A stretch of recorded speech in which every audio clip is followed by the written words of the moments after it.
দারুল আমান ঈদগাহ এটার জন্ম প্রায় এখন থেকে 160 বছর আগে। স্থানীয় লোকজন যারা ছিলেন তারা ছোট আকারে এই ঈদগাহ চালু করেছিলেন। আমরা যেখানে দাঁড়িয়ে আছি এটা একটা নদী ছিল, খরস্রোতা নদী ছিল। এই নদীর পারে ওপারেই এটা উত্তর পারে এই ঈদগাহ ছিল এবং এই ঈদগাহ একটা ঐতিহাসিক ঈদগাহ। শুধু নামাজের জন্যই নয়, এখানে অনেক রাজনৈতিক কর্মকাণ্ড হয়েছে। ভারত স্বাধীনতার জন্য যে সংগ্রাম ছিল ব্রিটিশদের সাথে, সে ব্রিটিশ বিরোধী সংগ্রামের অন্যতম স্পট ছিল এই ঈদগাহ মাঠ। এখানে স্বদেশী আন্দোলন হয়েছে এবং অনেক গুরুত্বপূর্ণ ব্যক্তিত্ব আমাদের এই ঈদগাহ মাঠ সফর করেছেন। একই সাথে দীর্ঘদিন আমরা প্রায় এখনও 6টি গ্রাম একত্রিত হয়ে ঈদের জামাত অনুষ্ঠিত করি এবং একসাথে প্রায় 12 থেকে 15,000 লোক আমরা এখানে নামাজ পড়ি এবং খুব সুশৃঙ্খলভাবে আমাদের এখানে নামাজের ব্যবস্থা করা হয় এবং নামাজের ইন্তজামের জন্য সকলের সহযোগিতায় ব্যাপক আকারে প্ল্যান্ডেলিং করে সকলকেই ছায়াতলে নামাজ পড়ার ব্যবস্থা করা হয়।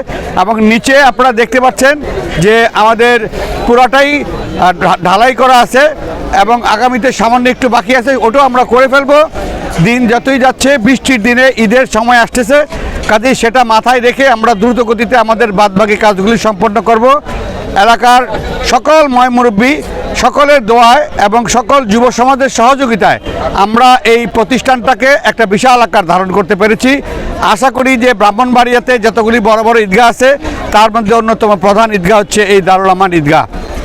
একই সাথে আমি যেটা বলবো যে এই ঈদগাহতে যারা নামাজ পড়ান অর্থাৎ যারা ইমামতি করান তারাও কিন্তু 160 বছর যাবৎ মানে সিস্টেমভাবে একই পরিবারের সদস্যদের দিয়ে আমরা এই ঈদগাহ জামাতকে ইমামতি করাচ্ছি। একই পরিবারের পক্ষ থেকে তাদের ভিতরে যিনি মারা যান তিনি আরেকজনকে ওসিয়ত করে যান। এইভাবে একটা পরিবার গত 160 বছর যাবৎ আমাদের ইমামতি করে যাচ্ছেন। এইটা মূলটা বলার উদ্দেশ্য হলো এটাই যে আমরা যে ভ্রাতৃত্ববোধ, যে ঐক্য, যেই আপনার কী বলে ট্র্যাডিশনটাকে ধরে রাখতে চেষ্টা করতেছি, তারই ফলশ্রুতি হিসাবে আমাদের এখানে সেটা বিদ্যমান। ঈদগাহ নতুন নতুন হয়, অনেক কিছু হয়, কিন্তু 160 বছরের যে ইতিহাস আমাদের, সেই ইতিহাস ঐক্যের ইতিহাস, সেই ইতিহাস উন্নয়নের ইতিহাস, সেই ইতিহাস হচ্ছে সাম্যের ইতিহাস, ভ্রাতৃত্বের ইতিহাস। আমরা এখনও 6টি গ্রাম একসাথে কাঁধে কাঁধ মিলে ঈদের জামাত করি। একটু 19-20 হয় না, কোনো সমস্যা হয় না, সকলে আমাদেরকে সহযোগিতা করে। আর সেই সহযোগিতার জন্য সকলকে আন্তরিক ধন্যবাদ জানিয়ে আমি আমার বক্তব্য শেষ করলাম। আমিন।